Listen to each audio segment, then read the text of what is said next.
Hello, everyone. Christine Beckwith here, founder and CEO of 2020 Vision for Success Coaching. I'm so happy to be here today for this live AIME webinar. Thank you so much for having me. Today, I'm going to be talking from my best-selling Amazon book, High Selling as a Drug, that came out in November. It took me 2 years to write this playbook about high performance. And today I'm going to be sharing with you the top 10 characteristics of a high performer. The culmination of these characteristics are written throughout the book and expanded upon in full chapters, tactical matter that really helps you take a hard look at how you're operating in your day-to-day, as well as how you're leading others to get the very best performance that you possibly can from everybody that you're leading. So with that, let's get started. First and foremost, I was really proud that this book came out #1 in 3 areas on Amazon on November 14th worldwide. And one of those is in real estate sales, another one in small business sales and selling, and then finally in wealth management. The foreword in this book is written by Brad Lee, who owns Lightspeed VT, who we all know, and has a famous podcast called Dropping Bombs. It is definitely something that I think changes the lives of people that look at it. You know, first and foremost, I've had the pleasure of being around some incredible leaders that have said things, and me as a perpetual student, that have really soaked into my mind and made me realize that they are people that understand high performance. I had the pleasure of being in an audience where I could see Tim Grover speak. He said, motivating you is not anyone else's responsibilities. That is not sustainable. The effects wear off.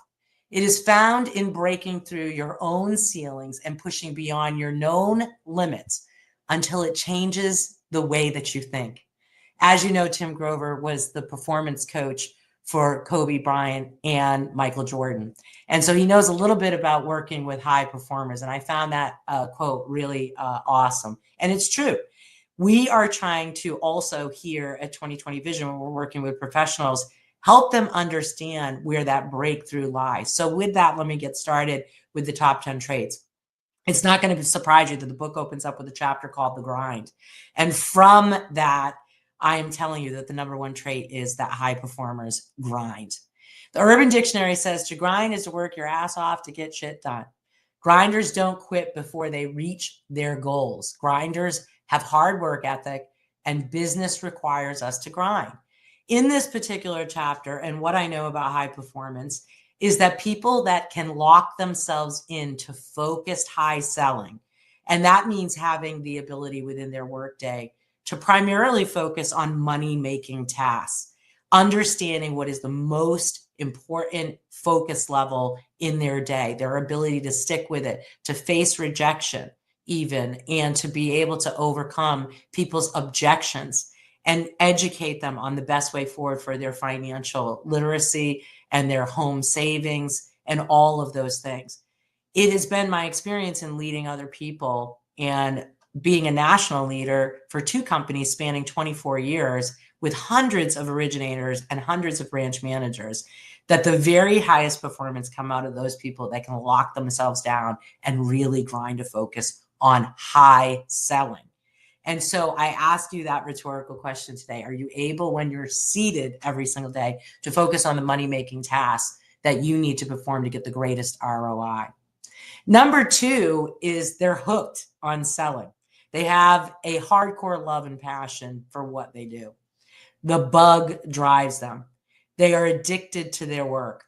They see their work as an enjoyable means to success. And so I want to be careful here to make sure that nobody is misperceiving what I'm saying, that you should have a lopsided work ethic or that you should have work-life balance should not be something that you try to maintain. However, there is something that is unconditional in the love of mortgage people that are high performers.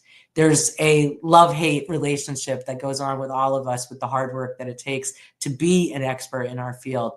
But the high performers that I see love it. They love the game of mortgage finance. They love the challenges that are presented, the ever-evolving world, even the changes, even the difficult times when it challenges them to rise above and find a new way forward. I've had the experience over the last few years to watch people pivot into this new market. And even as we're coming out of the market we've just been in, really capturing market share out there by understanding the pain point of the consumer and placing themselves marketing wise and product wise in a place where it makes sense to cure the pain of today's consumer.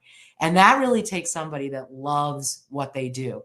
So the second trait is people that are hooked on this job.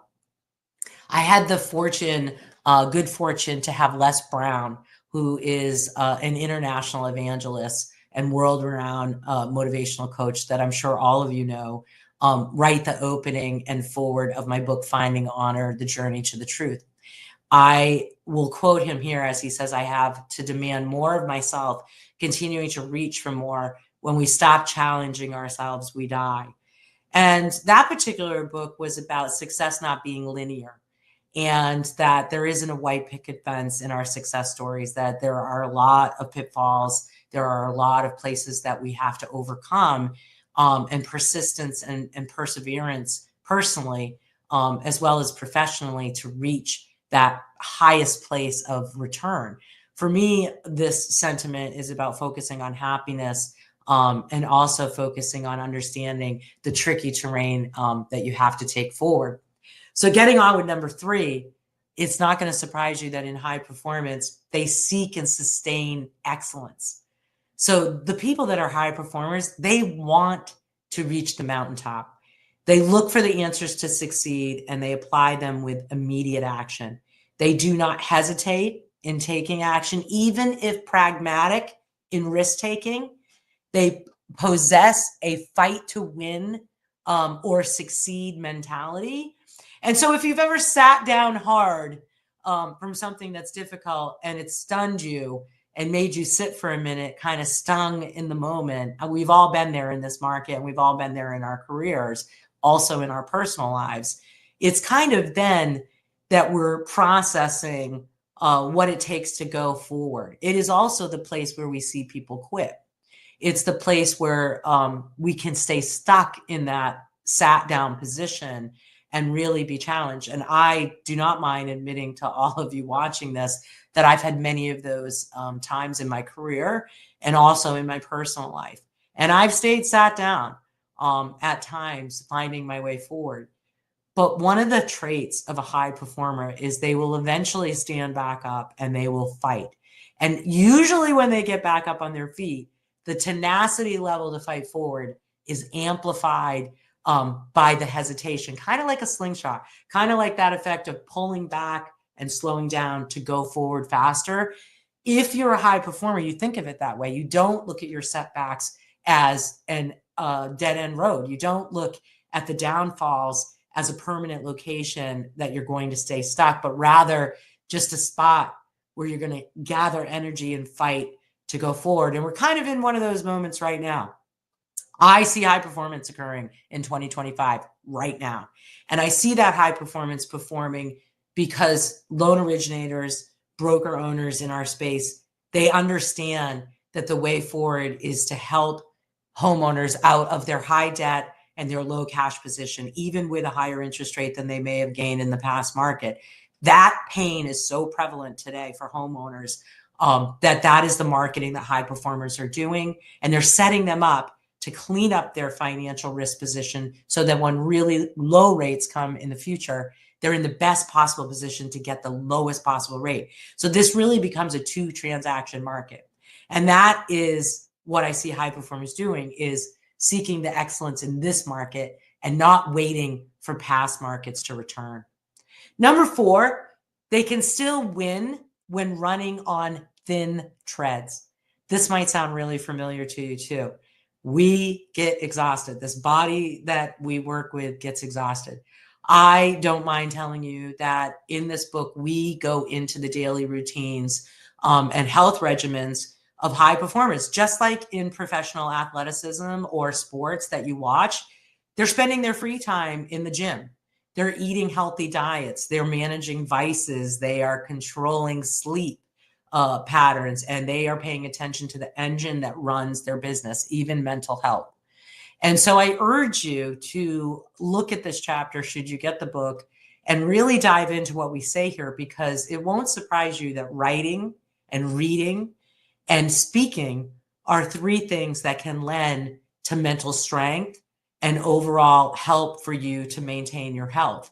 Those are practices that I perform every single day, and it won't surprise you that these are the things that are going to help you. They focus on a daily routine that re-energizes their engines: self-care, exercise, healthy boundaries, sleep. And again, as I said, they read, write, and speak a lot.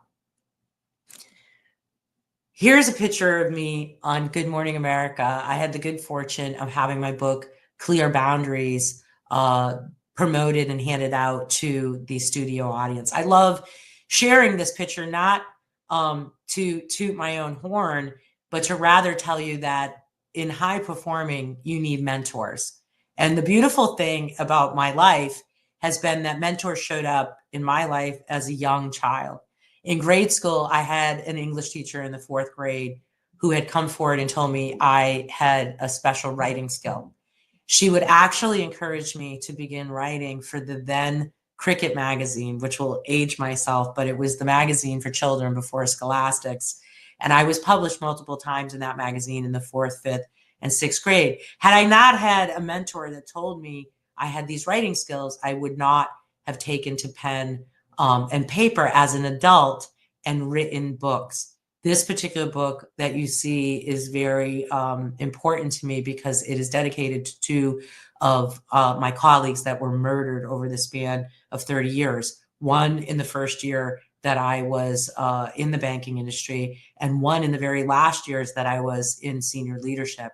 And so I share this slide with you because never in a million years would I have dreamed of reaching such an incredible height in my writing area had I not had mentorship. So as you're sitting here listening today to the top performance characteristics, I want you to understand that much of what we are going to do as high performers are going to come from people that are going to tell us what we're great at, fan the flames of that, and even challenge us to go forward at a higher level and do things that we ourselves might not think of doing.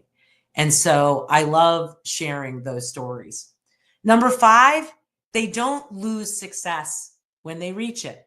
Now, I want to say, obviously, again, our success is not linear. And sometimes we go up and sometimes we go down in success of our businesses. And that is something that's unavoidable by all of us. However, when we find ourselves in that place where success is starting to wane or the variables around us has changed, this is where high performers really separate from the pack, because they love winning so much that they are absolutely going to kill themselves to figure out how to maintain that success. So they stop and they examine how they reach success, and then they work towards repeating it, even when the conditions change or the variables require them to pivot. And so in this point, number 5, I want to remind you that a lot of times we stay stuck in doing the things that we know and the things that we're habit forming and that we're comfortable doing. But a lot of times those habits and traits and tactics are missing the mark in a changed market. I challenge you right now in April of 2025, going into a new market, to consider the areas that you haven't pivoted, to consider the areas that you could elevate. One of the tips that I would give you that's tactical is, if you are not proficient at your CRM, make the time to make that soar for you. It is the time to be in front of your database constantly, because as the market continues to change, evolve, and better, you want to be the name and face that people are going to remember. Getting on with number 6, they self-preserve and sustain success through giving to others. They learn to teach. They become teachers, leaders, and experts of their trade, and they surround themselves with others seeking to win. So you always heard that quote, that winners love winners, and they love setting the table with other winners. I have been serving for a very long time, and there are a lot of people that are resistant to using social media marketing, for instance. And this is the point I'd like to make with this particular trait, is that a lot of times it feels like you're chest beating or tooting your own horn. I'll admit it took a long time for me, someone who didn't have social media all the way to 2016, to really lean in. And coming out as a coach after my 32 years of serving was difficult for me, because placing yourself and exposing your expertise means really showing what you're capable of with great confidence. And so, you know, that other people may look at that a certain way. I am here as a coach to tell you that high performers do not care about what other people are thinking when they are celebrating their wins, when they are seeking excellence, because they attract other performers. The thing about sitting at a table of high performance is typically you're surrounded by other people like you because they can relate to it. They have a love for seeking that level and for winning. And so the other thing is they typically pay it forward.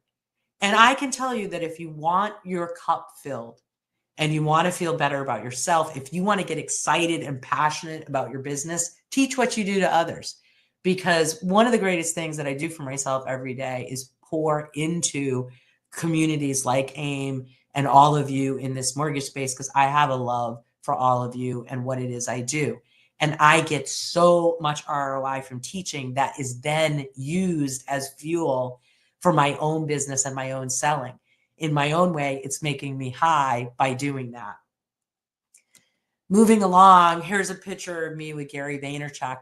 And I love to share that I got asked to speak at Gary Vaynerchuk's Agent 2021 in 2019, January 2019, on the topic of social media influence. And if you can imagine, only a short 2 years prior, I had no social media. I had decided to put a video up on LinkedIn and share that I was going to do Gary Vaynerchuk's $2 a day marketing. If you don't know what that is, look it up, Google it. There is so much to learn about basically free marketing that can be done on social media. I wanted to gain followers. I did not have followers, and I knew I needed an audience to sell 2020 vision coaching, just like all of you in the mortgage industry need to be able to sell what you do. And so this $2 a day theory was about building followers. And so I put a video up on LinkedIn telling Gary Vaynerchuk, as a 50-year-old at the time, I was going to try to do this marketing and see if I could get 10,000 followers. Well, lo and behold, in 1 year, I got 100,000 followers.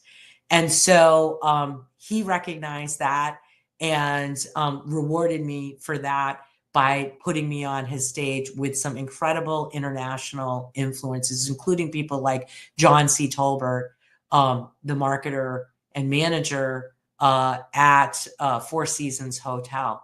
And so today, I share in a lot of what I do, the expert marketing that happened in a pretty short time frame with consistent things that you do every day. And I am a huge fan of Gary Vaynerchuk's, and I know AIME is as well. Number 7, they have a love for the game, and they have game. And so they are competitors. High performers are not the naysayers of other people's success, as I just mentioned, and they are attached to others who are in the same process and possess the same characteristics.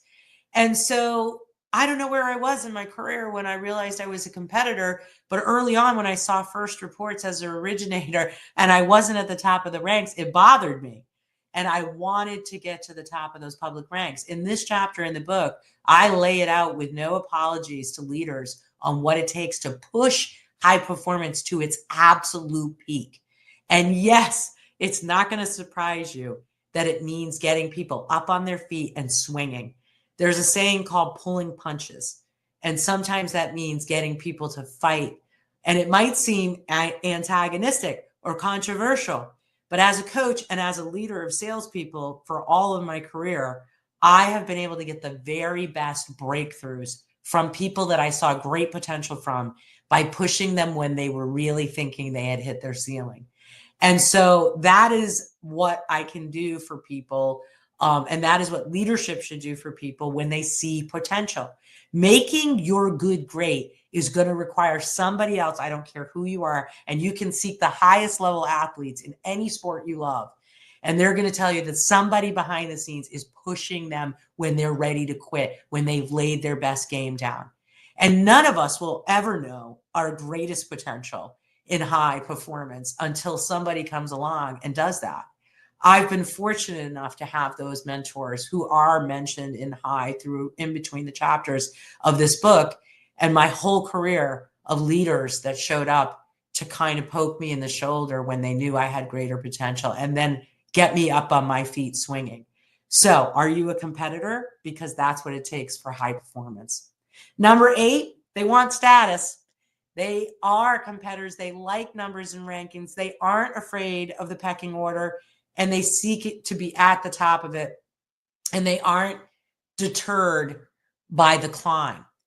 And so high performers, they want to win, make no mistake, and they want to be at the top. And they are watching the numbers because for them, that matters. And so I know a lot of us will say, I don't care about titles. I don't care about where I'm ranked. And I understand not all of us are here to be high performers. However, this particular webinar is for those of you who are, or those of you who are leading people that you want to get better performance out of. And so one of the things that you should be doing and that we break down in the book is hiring competitors. And I spell out explicitly what they look like, how they interview, and where you're going to find people that want this kind of performance. And obviously taking people that are good to great. What makes you stand up and compete? What makes you go for that gusto? And that is kind of what is here in number 8, is the challenge of thinking about what happens when you're thrown into competition. I know right now, some of you listening are going to say, I love competing. And I always loved to compete. And if so, you have it. Here again is a picture of me with Dave and John, who I had the pleasure of meeting at one of the conferences. I love this quote. It takes the same energy to think small as it does to think big. So dream big and think bigger. And the reason I show his picture is that he had an incredible story. And his story is about building a clothing brand of which he would hang out in Brooklyn and chase celebrities and throw his hoodies at them, hoping that they would allow him to take a picture with them wearing it or whatnot. And he did this relentlessly. And his story is really funny because he would get a celebrity to wear that hoodie. He would have his breakthrough moment through his persistence, and he was not ready to fulfill it. He hadn't built his whole empire. And he goes on to say that when this ceiling was broke from his perseverance of seeing his dream come to life, he then had to backfill it.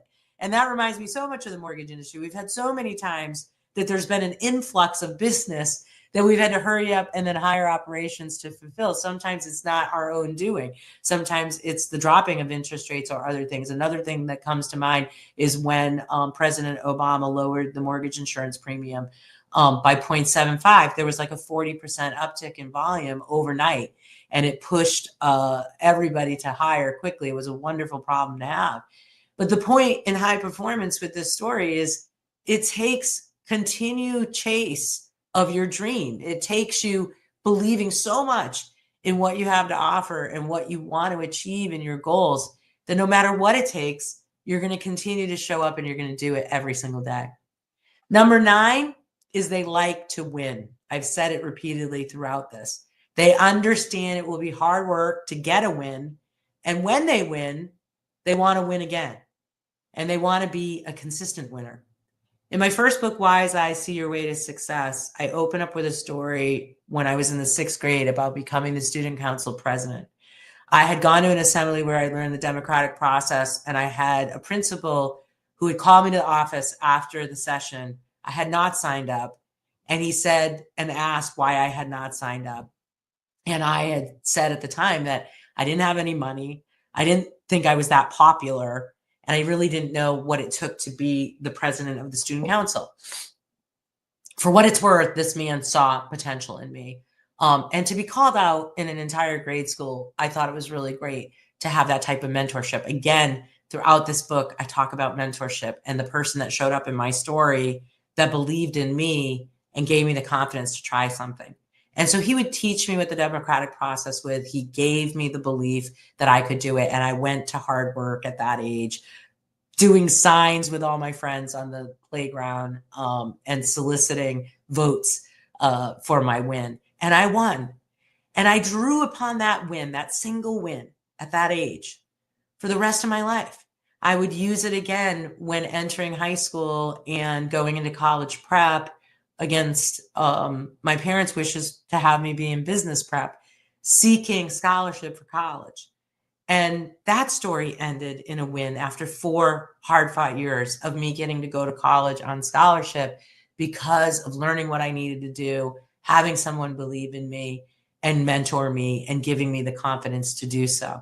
My love for winning has come from a place of disbelief in myself turned over into unbelievable amazement that I did accomplish something because somebody else told me I could. I hope I'm that person to all of you here at AIME. I hope when you see me in the hallways or in the conferences that you come up to me and talk to me about your story, because that is truly what I'm here to do at this leg of my career, is be a mentor and give you belief that you can do more, better, and more consistently in your own jobs. And finally, number 10, they are constantly learning. This won't surprise you. They seek education and betterment. They learn the facts of their trade, and they seek to become experts. They are not winging it, and they know their shit. So I am going to tell you that obviously I am a perpetual learner, and I had wonderful great aunts and grandmothers and grandfathers that sought education, librarians, engineers, writers, and people in my family that in their 80s were still seeking education. Just yesterday, my father was visiting my home and went to my home library to get a book. And he is in his 70s. And I love that he wants to sit and read and go places in these books in his mind, and educate himself. We need to always be seeking to evolve. It won't surprise you that today, even at my age, in my mid 50s, I still get coached. I still have consultants guiding me, and I still have experts around me that are telling me the way forward. I seek people at my table that are winning. I want people that are doing better than me around me so I can learn from them. And that is what I think the essence of what AIME does for you as well. So I will end here by telling you to chase your dreams. High performers chase their dreams. Again, going back on my English teacher that encouraged me to write, I would not be sitting here today having put 6 best-selling books out if I had not had somebody that saw something in me. And so I hope the action that you're going to take today in leaving this webinar is to think about these traits and whether you're a high performer or there's other things that you should be seeking, or how are you inspiring and changing the way that people think that work for you through your leadership. And if you've loved what I have said and you want to become a member of my organization, please go to the AIME member portal and check us out, because we offer high discounts on our products for all of you that are here. We would love to have you in our community. And finally, I would like to thank AIME. I have been a member of AIME now for 6 years. It has been a beautiful ride. And I will see you all at the conferences that are coming up. And I cannot wait to be in all of your presence, give you a hug, and cheer you on for 2025. So thank you for having me.